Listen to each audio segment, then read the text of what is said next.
Hello and welcome back to the Fuck the Rules of Love podcast. I am literally recording this from my bed. It is a Monday morning, school day, and I've barely left the bed yet.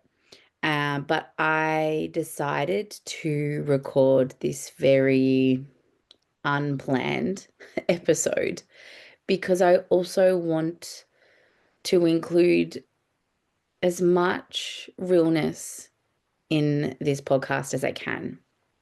And I did just write a post about this. So this post that I just wrote is kind of me in the thick of it. I am about to get my period. It's a full moon, and I am actually exhausted. I don't think I've had as productive, busy week as I did last week in my entire life, and I'm feeling it today. Let's put it that way. But well, I guess with all of that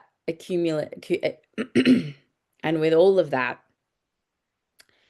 accumulatively, I'm just feeling extremely tender and sensitive. And I had woken from, I don't remember all of them, but I just know that the themes of all my dreams throughout the night were all basically around my insecurities of my partner potentially cheating on me. If you don't know, in my past relationship, there was a lot of lying and cheating for almost 8 years. And the first time it happened, it literally shocked the hell out of me. And it felt like the rug had been pulled out from under me. I had just turned 16.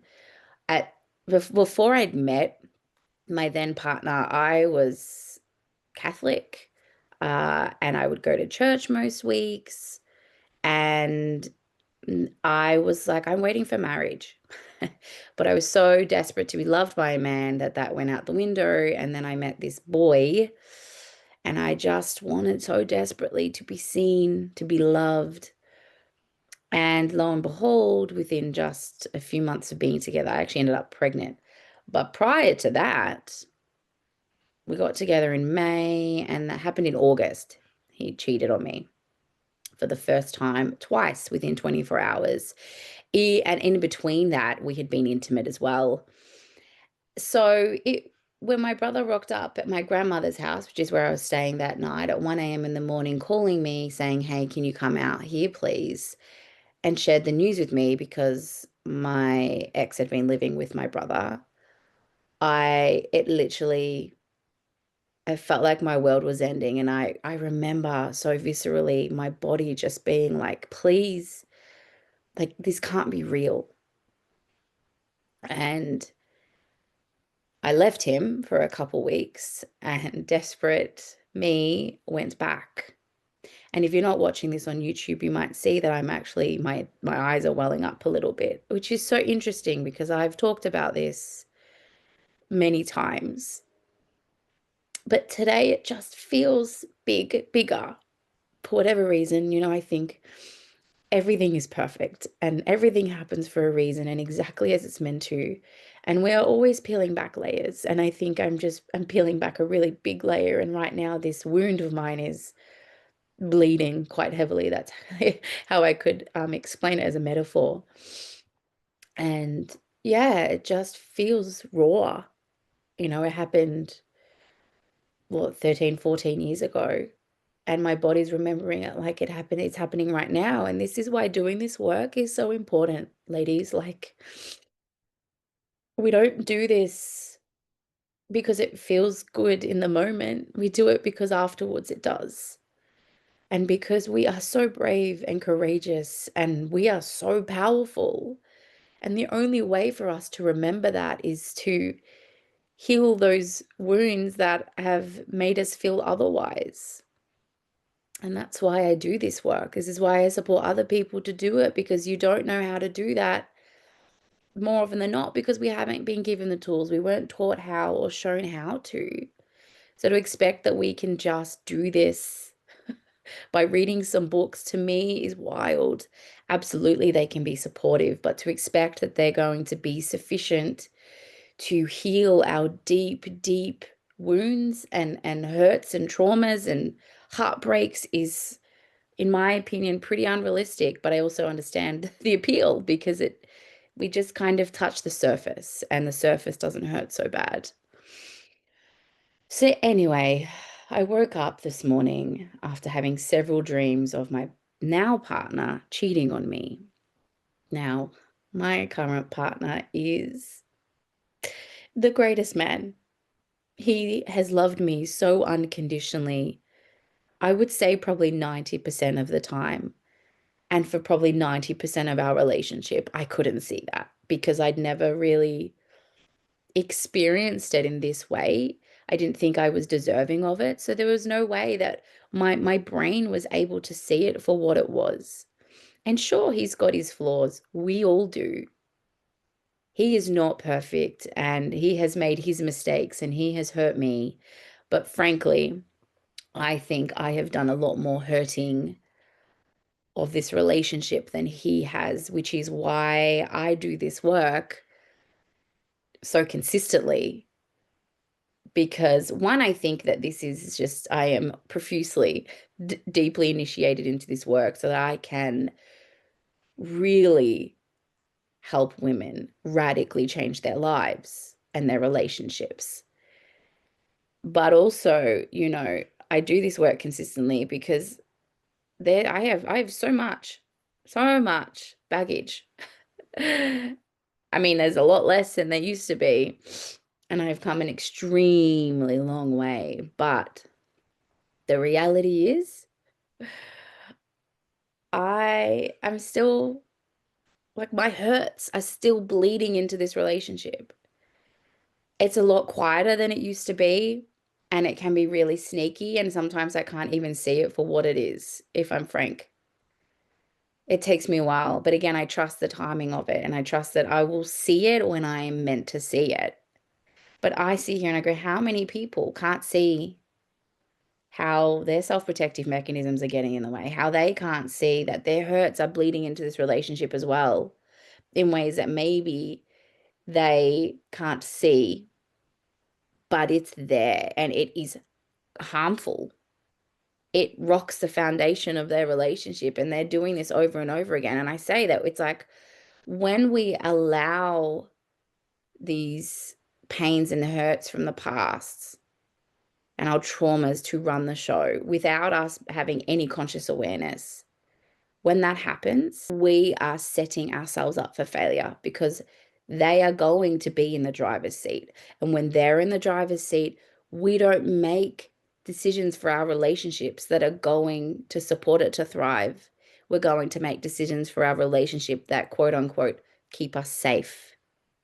And it's quote unquote because the way your brain perceives safety is not necessarily safe. It's why people or women might stick around in domestic violent relationships because it's just not that simple. Logic isn't running the show. It's their trauma, it's their brain's attempt to grasp onto familiarity because familiarity and, predictability is the brain's definition of safety.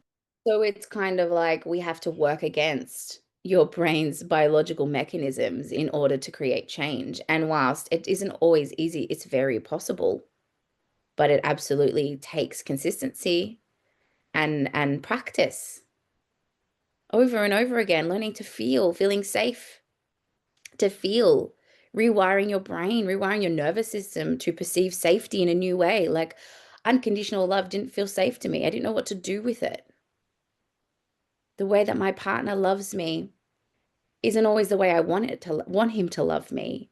But I've had to learn to see love in a new way and allow the way he loves me to be enough sometimes and then to speak up when I want more as well. But I've had to feel safe enough to even do that. And I want to share something just really human for a moment as I'm sharing all of this. I am tired, like I said, and blah, blah, blah. My brain is like, does this even making any sense? I feel like I'm kind of jumping from here and there. And I'm just like, can we just trust, Paige? You don't need to be perfect. You just need to be human, real. And we need more of that. That's why I'm doing this when I haven't even brushed my hair yet. Full transparency again, I've had to pause this a couple times because my eldest daughter doesn't understand when I say, please, just leave me alone while I record this podcast.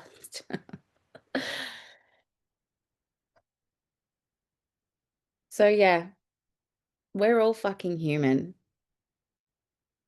And, I absolutely want to be seen as someone who knows what she's talking about and is respected and perceived as someone who knows what she's on about.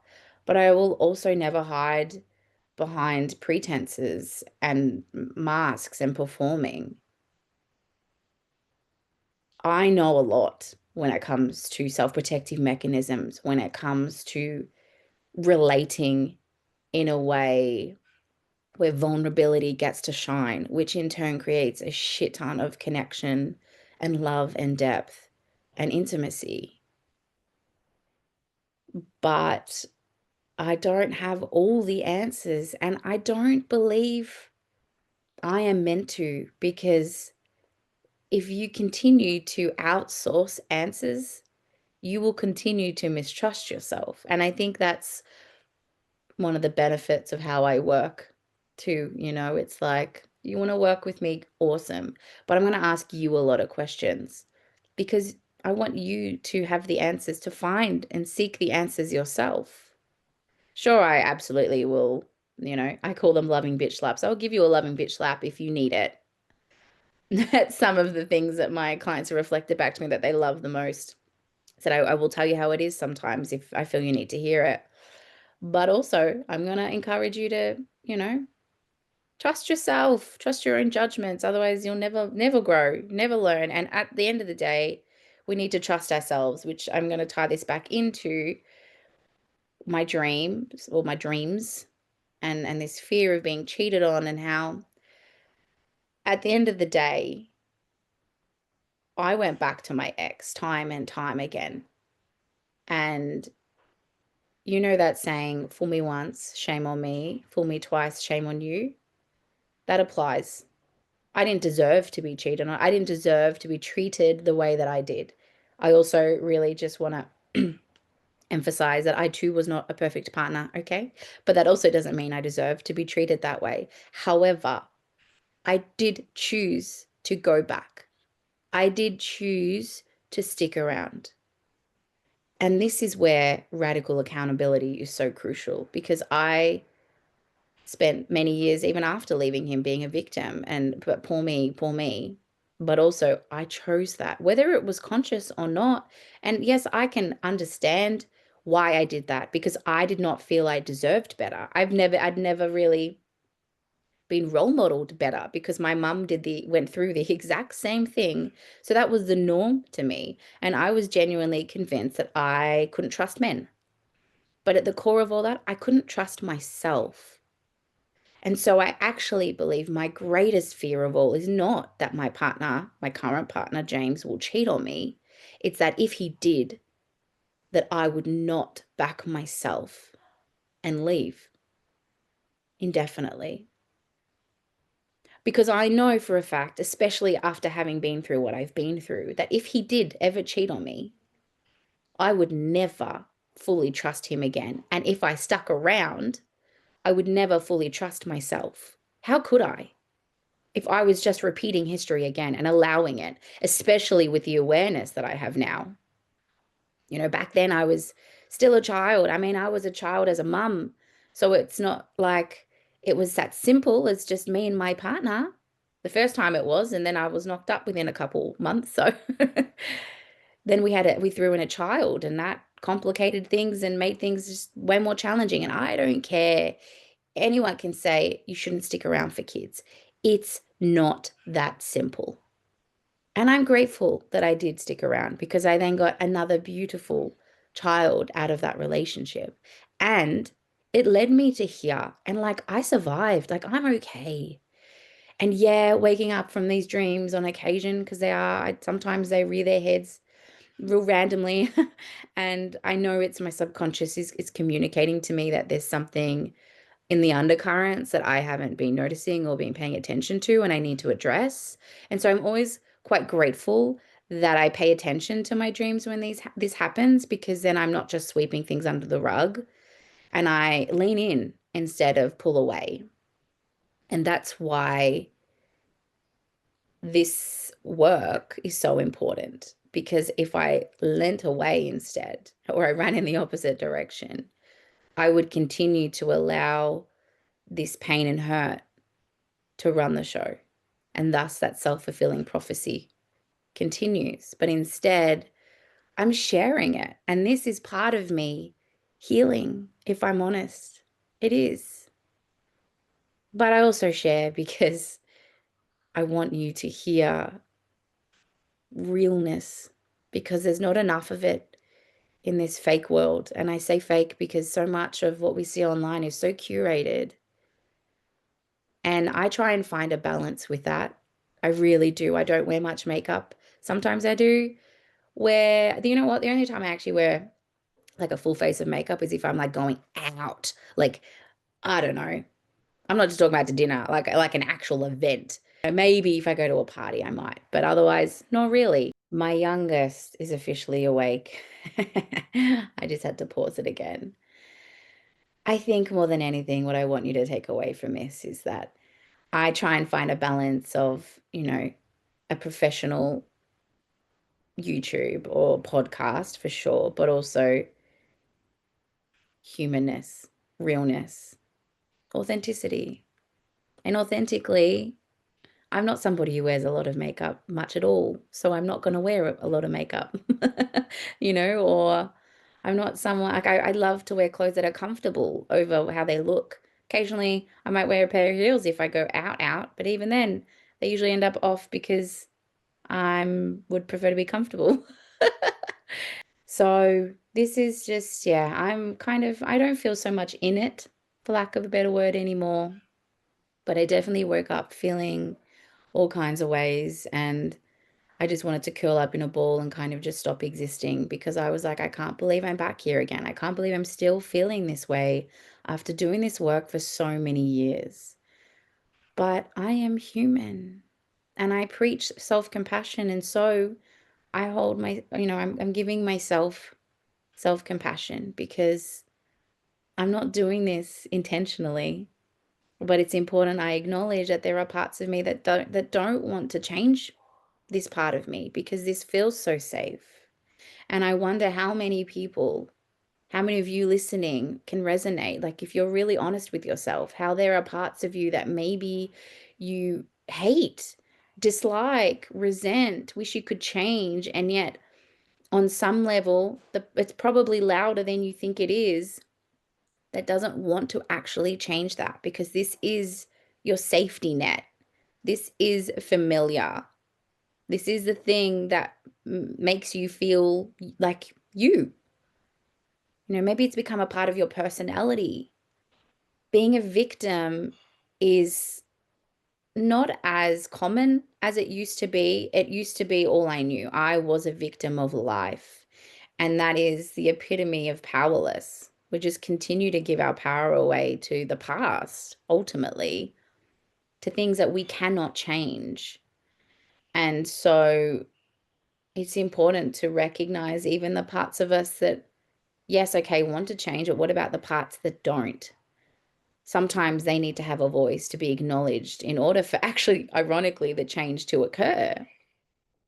And again, how can you hold on to maybe just being where you're at without trying to change anything? Because sometimes that is actually the thing that keeps it around. When we feel a certain way that, I don't know, perhaps you feel, well, let's use this morning's example. I was feeling really insecure, and I could have sat here and gone, all right, I'm gonna journal. I love to journal, or I'm just gonna put some music on and have a cry, and I'm gonna try and change this. I don't kind of think that specific, but at the core, that's what's going on. Is like, I don't like feeling this way, so I'm gonna try and change it. but often trying to change it actually keeps it around longer. Whereas if we can just accept it and allow ourselves to be where we are at and just fully be in it, that's actually when change occurs. It's a paradox.